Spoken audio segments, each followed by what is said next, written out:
Davis here. So today I want to talk to a little bit about what was I thinking when I wrote Changas Safari. I want to start out by showing you guys the original cover of Changas Safari. See right here. This is actually the second book that I published. Well, actually, I could say the third book because I wrote Meji and I split it into two books. So officially, it was the third book that I published, but it was actually the second book that I wrote. So, what was I thinking when I wrote Changa Safari? When I wrote Meji, I wanted to write an epic fantasy. I wanted to write a story that was wide ranging, following the lives of the two main characters, dealing with different cultures and different things like that. But when I wrote Changa Safari, I wanted to write something that was action adventure. I would say of everything that I wrote, Changa Safari was mostly influenced by me reading Robert E. Howard's Conan. I was a big fan of Conan. I actually became a fan of it with the Marvel comic books. And it was later on that I actually read the novels. And that's when I got uncomfortable with the stories because of the way that Robert E. Howard was handling black characters, if he handled them at all. So I wanted to write something that was similar to that, yet different. Of course, first I wanted mine to be based in African culture. And I did not want my main character to be the wandering barbarian and that kind of thing like that. I wanted it to be different. So around that time, a couple of things influenced the story of Changa. One of the reasons that it was probably focused on the Swahili culture was because back in the 90s, I decided I would attempt to learn to read Swahili. And this is the original book that I bought to do that.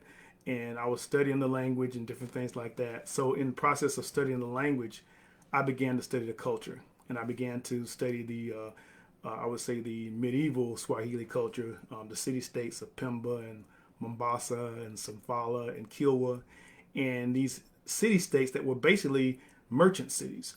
These were cities that developed on the coast of Africa. They were bringing raw materials in from interior of Africa, and they were trading them throughout the East. They were trading with Arabic countries. They were trading with India. They were trading as far as China. And it was very interesting to me that when we learn history, we never learn about this situation. When the Portuguese actually rounded the Cape and started to work their way up that side of Africa, they ran into these cities and they saw these thriving cultures that were like in the business of connecting with the eastern part of the world. And they were basically like, say, what do you guys got? What are y'all bringing? That kind of thing. And it was very intriguing to me because by doing this, that these were Africans that were selling, across into to Asia and making contact. So much so that some of you may be familiar with Zheng He, who was a great Chinese merchant and explorer who actually sailed all the way to the coast of East Africa to come in contact with these Swahili city states. So that was the background that kind of that sparked the story for Changa. The other thing I wanted to do is I wanted to create a hero that was not a sidekick. I wanted a hero that was going to be traveling throughout the world as the main character, as the lead character, making decisive decisions. People looking up to him as being the one who was going to be solving the problems and finding the solutions. Because most of the time when we see black characters in medieval or ancient settings and stuff like that, the most we get out of the black characters is that they are sidekicks and that kind of thing. And that's not what I wanted from my story. So I started doing the research. I started looking into Swahili culture. This book was a very big part of that research. It was called The World of the Swahili. And I got a lot of my information from this particular book, in addition to different sources that I looked up on the internet, of course, and things like that. So the first book, Changa Safari, is basically 10 stories. I use the Swahili word, and for my Swahili friends, if I'm pronouncing it wrong, please forgive me, the word kitabu. Kitabu is the word for book in Swahili. So Changa consists of 10 kitabus, and each story is a different separate story. Each book has 3 stories in it, except for the last book, which is Son of Mfumu, which is a novel, which talks about Changa's return to his homeland of Congo. Just for y'all who haven't read it, just a brief synopsis. Changa is a deposed prince from West Africa, Southwest Africa, from Congo.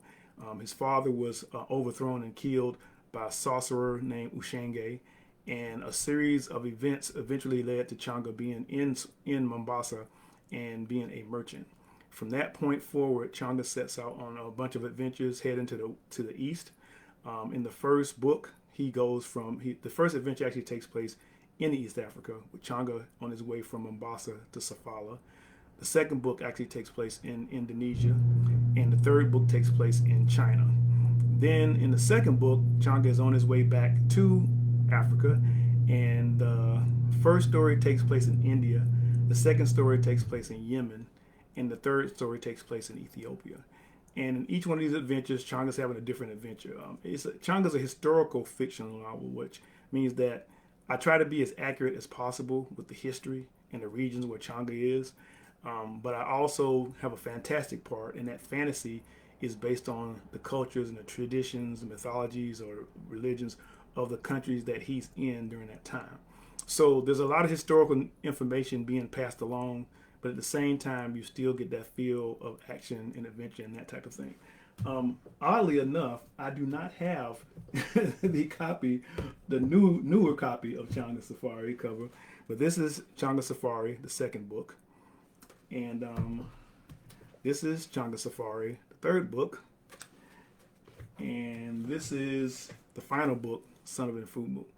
Now, as I was writing the stories and telling the stories, I'll be honest, when I first started telling the stories, they were just going to be a series of action adventure stories, no connection necessarily between the two. But like most authors know, as you start to tell stories and you have characters and you start to interact with these characters, by the time I reached the second book, I saw something forming that I had not expected. It was basically, I saw this relationship building between the main characters in the book. Changa, you have Panya, who's a Yoruba priestess that is accompanying him, and she's one of his advisors. You have the silent Tuareg. You have Michele, the navigator from Ethiopia, and you have Prince Zaki or Amir Zaki, who is from Yemen, who kind of fell into the group from the first adventure with the Jade Obelisk. And as I started to write the stories, I started to see these relationships develop, and I started to get more insight into Changa, who he was, and what was, I can say, the underlying theme of his journeys. It was more than just him going to build this wealth so he could one day in return to Congo and reclaim his father's kingdom. It was also something deeper about relationships and about family. And it really hit home in the second book, the second story in the second book. For those of you who have read that book, that was probably the one story where a lot of the fans of Changa got upset with me, and because there was a certain incident in that story, which to me was necessary because it was that incident that solidified what this was really about and what it really meant to Changa and everyone else in the crew. And I feel personally that from that point on, the stories got stronger because of that knowledge, and it sent me into areas to talking about different things about the characters that I probably would not have talked about if that had not occurred. Now, the places that Changa went to were actual countries that existed, and I portrayed the countries as they were during that time, not how we see them today. For instance, when they arrive in Asia, they're dealing with the Middle Kingdom. They're dealing with a situation where the Middle Kingdom has just recently been freed from Mongol rule, although the Mongols still have an influence on the country. That third story is actually based on something that an incident that happened in Chinese history, and it was basically my explanation of what happened during that incident using Changa as a main character. In the second book, Changa is traveling through the Malaccan Straits, and they are attacked by pirates. The Malaccan Straits is actually a place that's always been known for piracy. Even today it's known as that. It's actually a narrow strip of water between Indonesia and what we know now as Singapore. And because it's one of the major thoroughfares, seafaring routes to the east, it's a place that's always been frequented by pirates. So it was only natural that with Changa and them traveling to the east, that they would encounter that. In the third book, one of the things I wanted to do in this history, I wanted Changa to visit African empires as well. And when I did the first two books, they were basically focusing on Changa traveling to the east. When he came back from the east, I had to come up with a situation that would force him to travel into the interior of Africa, which I did. And I really had a good time with that story because now I was able to talk about African kingdoms and empires that a lot of people don't really talk about in fiction in the way that they were at that time. One of the first places that he visited was the kingdom of Canaan Bornu. I was able to go into some detail on that. When he actually ended up going to the Songhai Empire, I was able to have him have an encounter with Sunni Ali, which is something that was really interesting to me. I had a really good time writing that particular part. They also have an adventure that takes place among the Oyo states in the region that we now know as Nigeria. And then we get to the last book, which is actually the only novel in the Changa series, Son of Mfumu. And this is a story about when Changa finally goes home to confront Ushenge and reclaim his kingdom, which doesn't go the way that he thought it would go. And one of the interesting things about that particular story is that in that story, again, I'm handling things the way that they would have been, or similarly to where they would have been during that time period, the 15th century. When Changa returns to Congo, his people have come in contact with the Portuguese. So, spoiler for people who haven't read it, there are Portuguese in this final novel. Not necessarily in the way that you might imagine seeing them, but actually reflected in a realistic way to reflect the relationship that the tribes of the Bakongo people and the relationships they had with the Portuguese. Now, of course, in the course of writing the story, I had some people asking questions about the background, about the different characters and stuff. So right after I finished the third Changa book, before going into Son of Mfumu, I decided to write a collection of short stories that gave some background to Changa up to the point where the safari began, and also gave some background to the different characters. And that's this book here called Before the Safari. It has a collection of short stories, some that I had written in other capacities in one of my anthologies that I kind of gathered together. Others I wrote specifically for this book. Most of the background stories for the other characters other than Changa were written specifically for this book, just to give some people some reference and some frame to the different characters in Changas Safari. I talked about Son of Mfumu.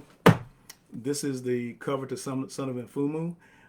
Just to note, what Ushenge is wearing on the cover is a directly taken from the particular cultures that Changa would have encountered during that time.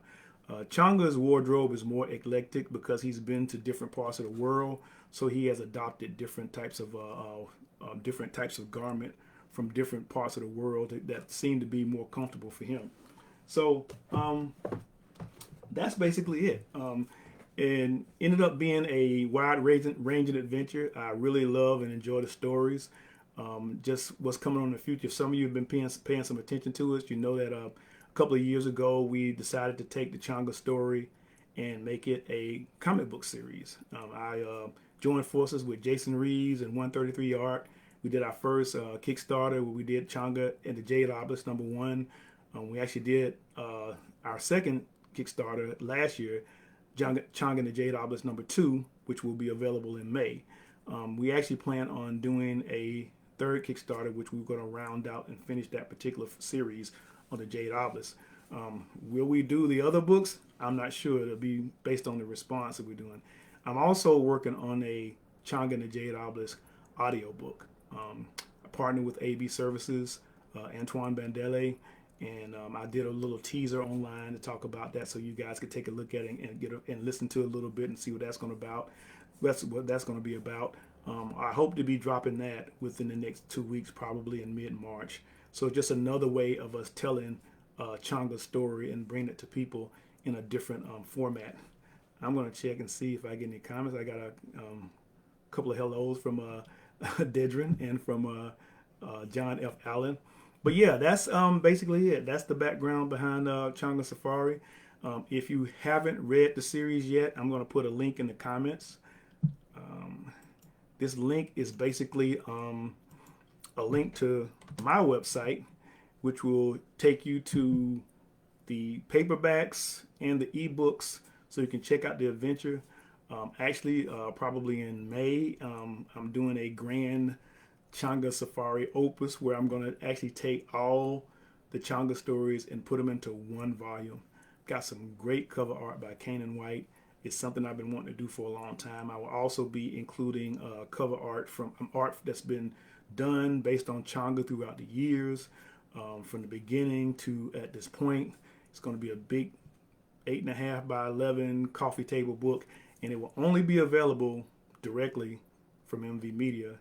And whenever you get a copy of it, it will be signed by yours truly for whatever that's worth. But anyway, thank you guys for checking out the video.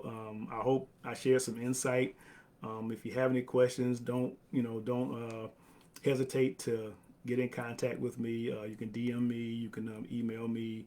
And again, check out my website, www.mvmediaatl.com, if you want to check out Changa and some of the other books. And that's it for what was I thinking. Y'all take care. Peace.